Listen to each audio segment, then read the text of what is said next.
Hello guys, this is Swati. Last और first episode of 4 please hold my hand तूफान से पहले की शांति जैसा लगता है। अगेन इसमें आपको कोई भी ज़ॉम्बीज़ देखने को नहीं मिलते हैं, लेकिन एपिसोड के एंड तक आते आते ब्लोटर्स की भनक ज़रूर लग जा रही है, या फिर इससे ज़्यादा बड़ा रैट किंग ही देखने को मिल जाए। यानी कि जो नेक्स्ट एपिसोड होगा वो फुल ऑन ज़ॉम्बी एक्शन से भरा हुआ होगा।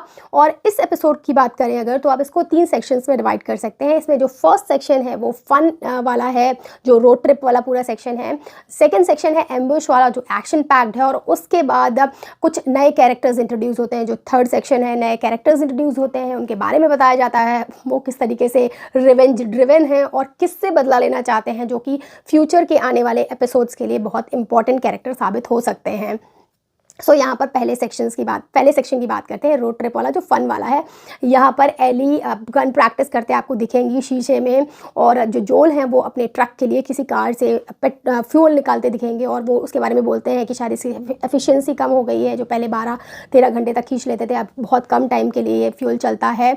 तो ये सारी चीज़ होती है। इसी समय जो एली हैं वो अपनी फ्रेंड राइली का दिया हुआ एक बुक निकालती हैं, और उस बुक में का नाम होता है नो पन इंटेंडेड, और वो लिविंगस्टोन नाम के राइटर की होती है। वॉल्यूम 2 TOO2 वाला है, सब कुछ फन वाला है। और यहाँ पर वो पंस यानी जोक्स निकाल कर बोलने लगती हैं, जिससे जब जोल सुनता है तो बहुत कोशिश करता है कि वो अपने आप को रोक ले। और स्टार्टिंग में तो रोकता भी है, लेकिन धीरे धीरे ये फुलझड़ियाँ आपको एंड तक सुनने को मिलती रहती हैं। और एंड में जो जोल है वो गिव अप कर देता है और हंसी देता है, और बीच में कहीं कहीं तो वो आंसर भी देता है, और ऐसा लगता है कि उसने भी अली बुक पढ़ी हुई है।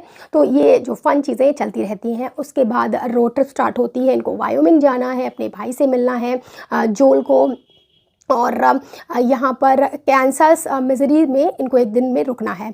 और ये रोड ट्रिप चलती रहती है। मैप एली के पास होता है, दोनों की हल्की फुल्की जो कनेक्शन है वो आपको देखने को मिलता है। स्टिल जब फैमिली की बात आती है, जब वो अपने ब्रदर के बारे में बता रहा होता है कि किस तरीके से उसने अर्ली डेज़ में ही आर्मी में अपना नाम दे दिया था, वहीं चला गया था। वो हीरो बनना चाहता है, एक वॉर हीरो टाइप का बनना चाहता है, देश के लिए कुछ करना चाहता है, लेकिन वो जल्दी ही वापस आ गया। और जब यहाँ पर फायर फ्लाइज वगैरह बने, जब इन्फेक्शन फैला, तो उसने बहुत ही जल्दी ज्वाइन कर लिया। और वहीं पर उसके साथ ही ये टेस और मार्लिन याद है आपको, जो जिसने जिम्मेदारी दी है एली की जोल को, उनसे मिला था। तो ये सारी चीज़ें यहाँ पर पता चलती हैं। और एली यहाँ पर बिल की एक मैगज़ीन मिल जाती है, जिससे जोल को चिढ़ाती रहती है। और यहाँ पर एक गाना चलता है, वो शायद यहाँ जो जोल है उनकी जो समय स्थिति है उसको डिफ़ाइन कर रहा है, किस तरीके से वो अलोन है, फॉरसेकन है।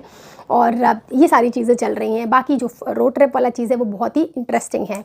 अब सेकेंड पार्ट पर आते हैं। जैसे ही ये कैंसस मिजरी पहुँचते हैं, वहाँ पर इनका एम्बुश हो जाता है। उसमें जोल एक लोग को मार देते हैं, और ऑलमोस्ट दूसरा जो इंसान था वो जोल को मारने जा रहा था। यहाँ पर एली के पास जो गन है, जो छुपा कर वो लाई है बिल की, उससे ये उसको मारती हैं। और फाइनली जो फाइनल किल है, लास्ट किल है, वो जोल ही करते हैं। और उसको समझाते हैं यहाँ पर एली को। वैसे तो फिजिकली हमेशा प्रोटेक्ट करने की कोशिश करते थे, इस बार मेंटली इमोशनली भी सपोर्ट दे रहे हैं, और कह रहे हैं कि ऐसा होता है, फर्स्ट टाइम जब ऐसे करते हैं तो बड़ा बुरा लगता है। लेकिन यहाँ पर एली अपने पत्ते खोलते हुए कहती हैं कि नहीं, ये मेरे साथ फर्स्ट टाइम नहीं हुआ है, मैं इससे पहले भी कर चुकी हूँ। तो धीरे धीरे एली अपने यहाँ पर कार्ड्स खोलती हुई दिख रही हैं। और यहाँ पर थर्ड सेक्शन में 2-3 नए कैरेक्टर्स ऐसे इंट्रोड्यूस होते हैं जो आगे आने वाले एपिसोड के लिए बहुत इंपॉर्टेंट, जैसे कैथलीन प्लेड बाय मेलेनी।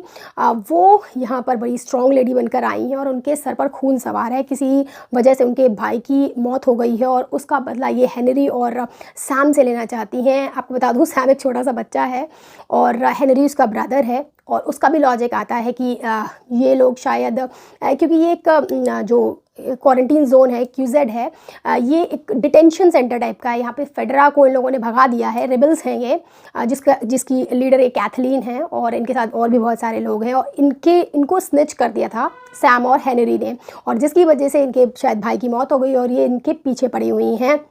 ये यहीं पर छुप छुप के दोनों लोग रह रहे हैं। और फाइनली जोल और एली को मिल भी जाते हैं।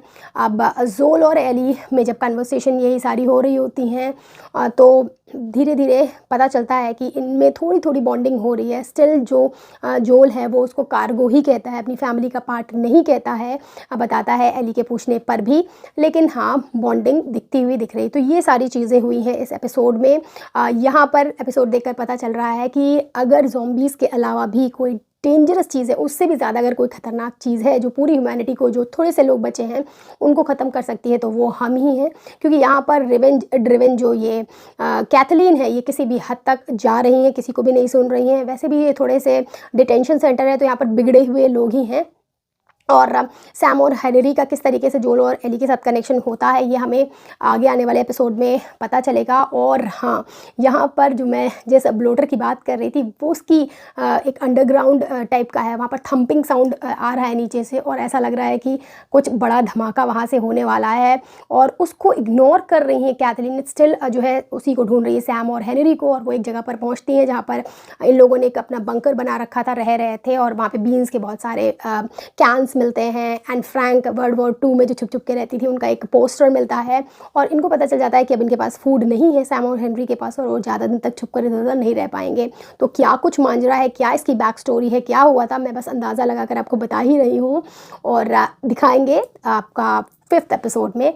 मुझे ये एपिसोड काफ़ी इंटरेस्टिंग लगा है, और सबसे ज़्यादा कोई शो स्टीलर रहा है इस एपिसोड का, तो वो है no pun intended volume 2, because इसके क्रिंज जोक्स मुझे बहुत पसंद आए हैं, मैंने फुल ऑन एंजॉय किए हैं। तो ये एपिसोड मेरे लिए बहुत एंटरटेनिंग भी था, और आगे के लिए का जो आने वाला है ब्लोटर, उसका इंतज़ार भी है इसको देखने के बाद। That's it, bye.